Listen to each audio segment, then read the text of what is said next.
Today on the Anime Zone, a review of Sword Art Online, an anime about a group of players trapped in a virtual reality MMORPG trying to escape. It has romance, it has adventure, it has mystery, but best of all, it has the epic boss battles. Don't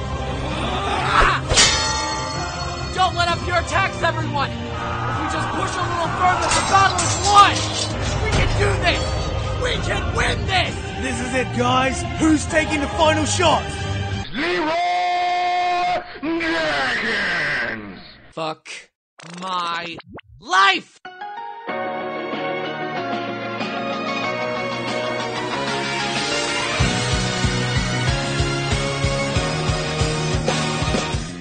The world of MMORPGs confuse me. I've never properly got into them personally, but as an outsider looking in, it just seems like a massive time sponge in which you'll probably play as some ugly motherfucking mutant man dwarf if you're a male, or some sex god elf complete with big tits if you want to pretend you're a female, running around in a virtual world full of other big tits, spending days on end raising an arbitrary number that represents your strength, which probably rises in negative correlation to your sex life. But what the hell do I know? Nevertheless, the genre has gained massive popularity in both the East and West that can only be topped worldwide the day someone decides to make Gears of Halo Modern Black Ops 7 featuring Nazi zombies that dance Gangnam Style. So it should come to no surprise to anyone that the anime that has gained most popularity and of course controversy in 2012 is the RPG-based anime Sword Art Online. The story starts off introducing the newest MMORPG to hit the market, Sword Art Online, a game so great that geeks worldwide have apparently been tossing themselves silly in glee and anticipation, while the rest of the world is probably out there having sex. On its launch day, everything seems to be going swimmingly for everyone. The world looks gorgeous and the gameplay is every bit as great as it's hyped up to be. That is until the game's creator, Kayaba Akihiko, gathers all players in one place to reveal a catch. Firstly, all players' avatars are changed to look like their real-world bodies. Good-looking men become fat geeks, good-looking ladies become fat geeks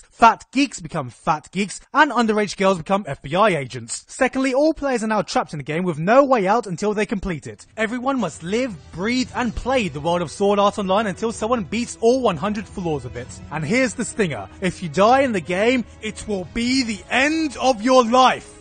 Online. Or to put it in words that everyone will understand, people die if they are killed! The story is told through the eyes of our main protagonist Kirito, one of the original beta testers in the game who, in real life, is a super hacker that's been obsessed with spending every waking hour trapped inside playing video games ever since a young age. AKA, he's a fucking loser! At least he should be if he didn't attract every female within a 10-mile in-game radius. Yes, it's pretty much established that the female players are somewhat rare in the game, and yet the main character seems like a bona fide chick magnet, with a variety of different girls, all in different shapes and boob sizes, lining up so he can have a pick of which stereotype he wants. Other important characters include Asuna, the main female lead introduced as a mysterious, badass player that turns out to be a generic tsundere who is completely useless without her boyfriend. Suguha, who is introduced later on and gets plenty of development, by which I mean she has massive breasts, who is completely useless without her boyfriend. And the rest of the harem bait who only gets about one episode of screen time anyway, but it's enough to establish that they're completely useless without their fucking boyfriend. But I'll touch on that subject later.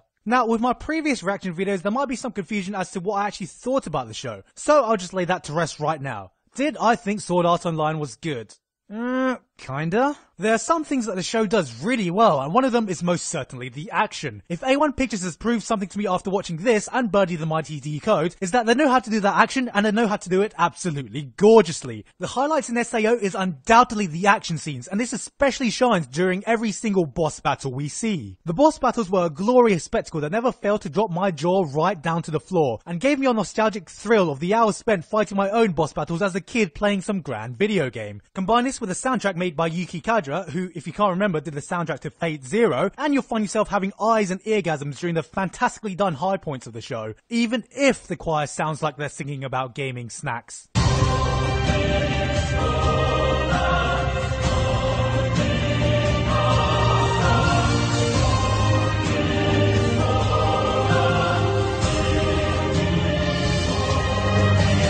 Yes, the action and music are definitely the highlights of the show, in addition to the beautiful art that really made the stunning in-game settings stand out, and made you feel like you wanted to be a part of this game. Unfortunately, the same cannot be said about the story and characters, which have enough individual problems to fill up a Britannica Encyclopedia set. Though, to be honest, just about every problem I have can be summed up in basically one line. It's shit! Joking. In all seriousness, the show takes itself way too seriously. So much so that I'm pretty sure it ripped off some iconic scenes from End of Evangelion and Berserk, cause apparently it's just as serious as those other two shows. Yes, the biggest feeling I got from the series was that it was trying to set itself up as an epic action-adventure tale set in a vast, unexplored online virtual world, when it just really felt like a group of twats pissing about in a video game. The characters themselves aren't nearly as developed as they pretend to be, since the amount of characterization I got after 25 episodes of following Kirito is that he's some awesome badass because he wears black clothes and is really good at video games, spends most of his time trying to be the lone anti-hero, and picks up chicks along the way like they're fucking Pokemon. He's the ultimate wish fulfillment character since he's stupidly overpowered for unexplained reasons, and anything remotely vagina-shaped becomes completely reliant on him. Perfectly encapsulated in this scene here when he takes on 7 full-grown motherfuckers to protect what looks like a 5-year-old and becomes the first person ever to win a fight by apparently standing people into submission. Asuna's character, for all the potential she showed in her badass introduction, just turns out to be a generic tsundere that doesn't develop any deeper than that. Her romance with Kirito feels so forced and generic, it feels like it was written by a teenager who was just guessing at how romances work. Guy meets girl, they kinda never spend some time together, she acts like she doesn't like him. Bullshit! She cooks for him, suddenly she likes him, they spend a few more days together, and then they just decide to get married. What? The whole thing was just handled so lazily and developed at a ridiculously unnatural pace, leaving Asuna as nothing more than just a plot device by the end. As for the story, well, the biggest draw for the show is of course the great way the series set up its premise. The first 3 episodes of the show were great, setting up the intriguing premise perfectly that hinted at an epic quest to clear the game that would take a hell of a lot of work, sacrifice, and hardship that could possibly lead to some higher purpose. It instantly drew you in and made you want to see more of this world and how things would develop. Unfortunately from there, it never really built on a tone and potential set in early episodes, by instead deciding to focus on a soiree of side stories that hardly ever focused on the main goal, while constantly having time skips as if half the show is set in a hyperbolic time chamber. One moment it was an action adventure and the next minute it was CSI fucking Warcraft. It didn't have any focus, which is a shame because if the plot did decide to go in the direction of the early episodes, it could have been a great anime. Even with these problems though, the first half was still an enjoyable look into a real life gaming environment, and it was very interesting to see the psychological implications of actually creating a society in a virtual world. Each episode managed to build on a new aspect of the game, and just seeing how core game mechanics was integrated into our daily lives led to a very intriguing setting that never failed to grab my interest. However, the shoddy writing becomes completely evident in the second half of the show when it takes a nosedive so spectacular it was Olympic medal worthy. Without spoiling too much, the great action is still there, but the story takes a turn which makes it lose all sense of purpose, while ironically managing to make you feel like you're watching a video game played by some pretentious idiots taking it 10,000 times too seriously. All feeling of urgency is lost, and it's hard to feel for characters when the entire story arc is driven by a romance that was a dribbling mess in the first place. A little sister character is introduced, who is not really a sister, wink wink, along with a new villain who seems about as threatening as a camp butterfly, probably because that's exactly what he looks like, not helped by the fact that he's a middle-aged man who just happens to scream like a 15-year-old girl.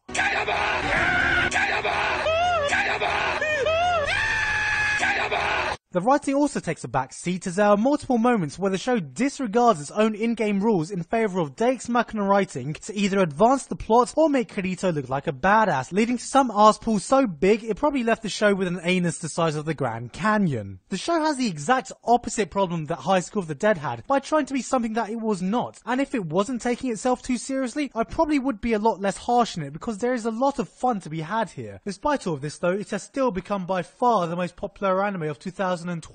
It's no surprise how there was such a huge popularity spike, since I'm pretty sure becoming the most badass character stuck in the ultimate video game with hordes of females chasing after you is the secret wish of every gamer out there. But bad writing and shoddy characters aside, the show was definitely entertaining, particularly if you're a gamer. There's a certain sense of satisfaction in seeing all these gaming terms being thrown around and raising the stakes up to a game that looks genuinely fun to play. Cause as many criticisms as I had, I was never once bored while watching the show, even if part of the entertainment was seeing the amount of stupid being radiated in later episodes. The action at its best was able to make me forget about the story and characters for a brief period. The setting makes it the perfect gateway anime for newbies, and they obviously know their target audience well enough to execute this premise. So much so that I would say that if you like video games, especially if you like MMORPGs, you will probably like this in one way or another. Overall, Sword Art Online is a solid show that has an interesting premise with great animation and music, but really fails when it comes to the characters and plot. At the very least, it's an entertaining watch and does well to explore the concept of actually living in a high-stakes game, but takes itself far too seriously, and if you want any kind of enjoyment from this anime, it's probably best to watch it without thinking too much. It's not as good as the fanboys praise it to be, but it's not as bad as the haters claim it to be either. Currently, Sword Art Online is yet to have a DVD or Blu-ray release, but is available for streaming on Crunchyroll. You can also go to crunchyroll.com/theanimezone for a free fortnight of premium membership. And if there's one thing gamers should take from this series, is that you shouldn't take your gaming life too seriously. All it ever boils down to is a bunch of numbers, and your online life doesn't have to be ruled by some arbitrary numbers that have no real meaning. On a topic, how about subscribing to me so I can reach 60,000 subs?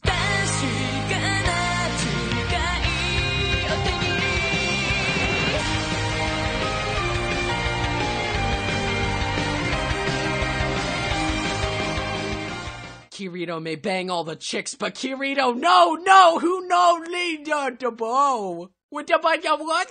Slap me upside the head and call me Gary